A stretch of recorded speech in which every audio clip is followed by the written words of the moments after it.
Monsieur. Bonjour madame. Hop là.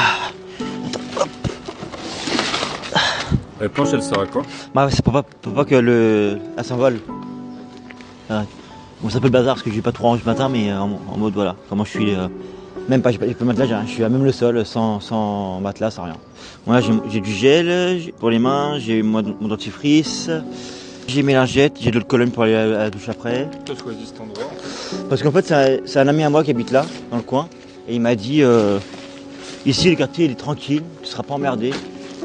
Ça me permet aussi d'être entre guillemets sécurisé, on va dire. J'étais à la rue d'abord entre 2020 et 2023 à cause du Covid, perte de boulot, perte de logement. Et au final, depuis début janvier, avec la nouvelle loi qui est passée, tant qu'on n'a pas 15 heures d'activité par semaine, ils nous coupent le RSA. Et ben moi, c'est ce qui m'est arrivé. Et du coup, j'ai plus d'argent, plus rien pour pouvoir vivre. Donc du coup, je me suis retrouvé à la rue. Mesdames et messieurs, bonjour. Excusez-moi de venir vous déranger pendant votre trajet. C'est Mac, j'ai 27 ans. Depuis 2 mois, je me retrouve à la rue sans jambes avant Noël, on dormait le soir. 2,50. Moi, ça me fait un ticket le métro. Là, des fois, je sais, des fois, il reste des pièces. Des fois, ça m'arrive de trouver des pièces. Les gens, ils te regardent différemment depuis que tu es à la rue. Pas tous, mais la plupart. Mais il y en a, ils m'ont dit, ah bah, ils demandent de l'argent juste pour aller acheter sa drogue. Et quoi, ces gens-là, moi, je leur réponds pas. Je leur dis, oh bah écoutez, pensez ce que vous voulez, mais moi, c'est juste ce que je veux. Donc, C'est quoi du coup l'attestation où tu squattes le plus, on va dire? Saint-Lazare, souvent. Parce que comme j'ai la gare, je charge mon téléphone et tout, donc Et ce qu'il faut éviter, c'est quoi du coup? Gare du Nord, Gare de l'Est, Barbès, tout ça, parce que trop de bagarres, trop de vols. À l'époque, je dormais ici, moi, comme ça, en long, comme ça, là. En plus, à l'abri du vent, tout ça, donc c'était pratique. Et il y a des fois aussi où, quand il fait vraiment froid, que j'ai pas envie de dormir dans ma tente, je dors à côté des toilettes là-bas.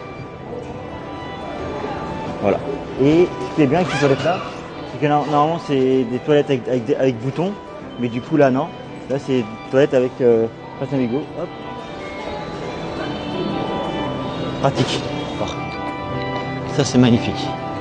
Tu bois combien de café par jour? Quand je faisais ma route, ça dépend des maraudes, mais un maximum 5 par jour.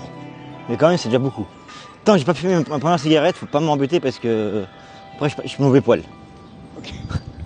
Ah non, mais je suis comme ça, moi. Et tu faisais quoi avant d'être à la rue?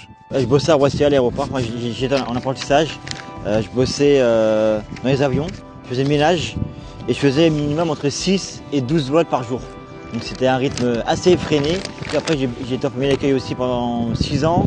Du coup j'ai fait aussi des stages en agriculture, en vente, en ménage, en aide à la personne. Est-ce que le regard de ta famille a changé depuis que tu es à la rue aussi? Honnêtement non. Personne de ma famille n'a changé de regard envers moi. Ah.